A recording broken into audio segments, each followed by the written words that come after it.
Good evening, ladies and gentlemen. I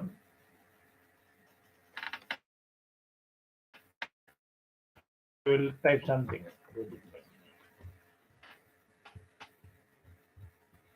Good evening, everybody.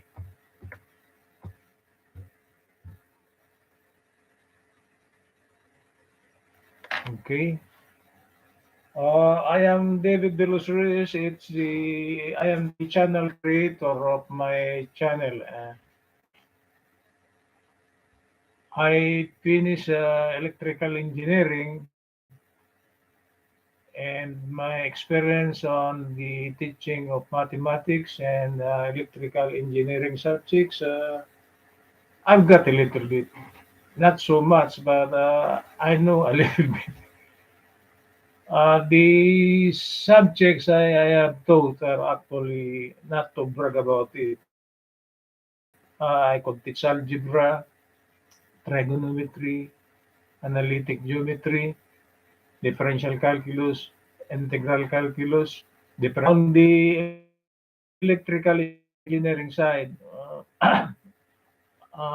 because I'm one of the pioneers in our institution, I was tasked to teach the major subjects. So I have taught DC circuitry, AC circuitry, okay, DC machine, AC machine, power transmission, to name a few.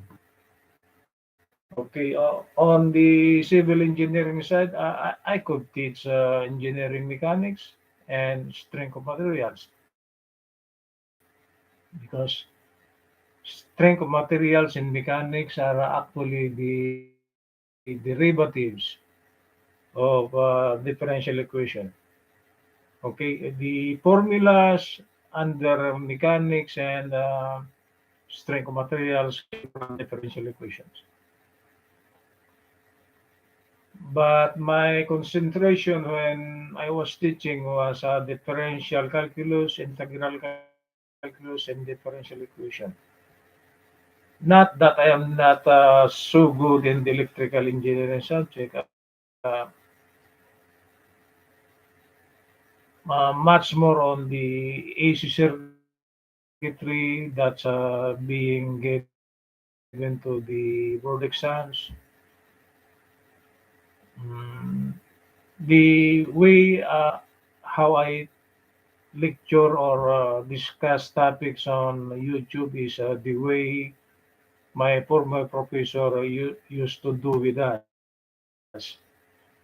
He fill up the board, okay? He let us copy the lecture, okay? Then he will explain, then he will entertain questions.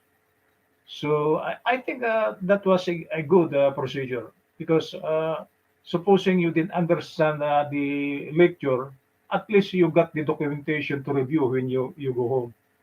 Okay, so actually the essence is that I'm not against those who took so much on teaching mathematics, but if we could make it concise, straightforward, it is more easy for the students to absorb. Okay. So my style is actually a little bit, it's the same with my former professor. It's full feed. Okay. You got the documentation later on. If you are good in copying, right? Because if you don't copy your lecture in mathematics, it's hard to, to go back to review. But if you got maybe even after graduating from school, okay, you could give this documentation to your children or children, something like that. I think that's the essence of documentation. You could review it anytime if you got the record. That's it. So that's the way how I teach in mathematics and YouTube. I could do it randomly. I will do solve immediately the problem, but the problem is while you are writing, okay, your writing might not be good. It's not understandable anymore to the students. So I think the better way is to write it understandable anymore to the students. So I think the better way is to write it good, try to explain it, okay, and I think it's better for the students. Okay. Not all students could observe on the first lecture what we are teaching. Others must have to repeat it many times before they could absorb it. So if they don't have the documentation, it's hard. It's hard to grasp the teaching of mathematics. On the troubleshooting side, I got so many experience also on the troubleshooting side. When the time of the analog TVs, I have troubleshooted many analog TVs before. The small ones, the big ones, up to 36 inches. But now there are TVs now which are around 80 inches. The diagonal thing. But to tell you guys, I think the analog TVs are more better designed than the new ones. The new ones, it will not it will not last so long.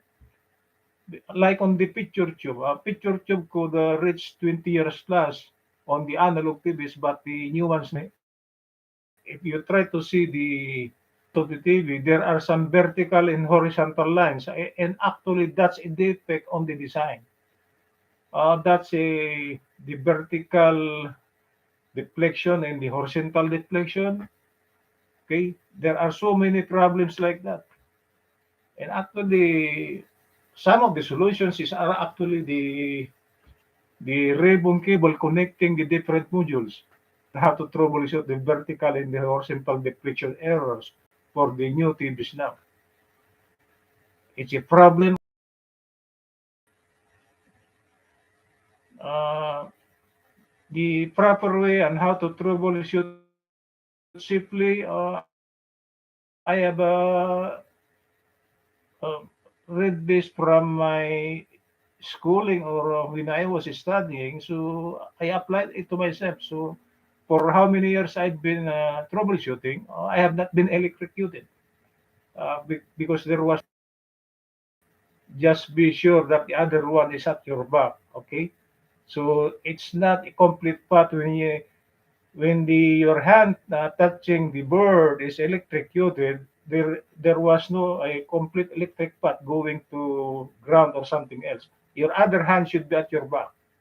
That's for your safety. Just to give you some pointers.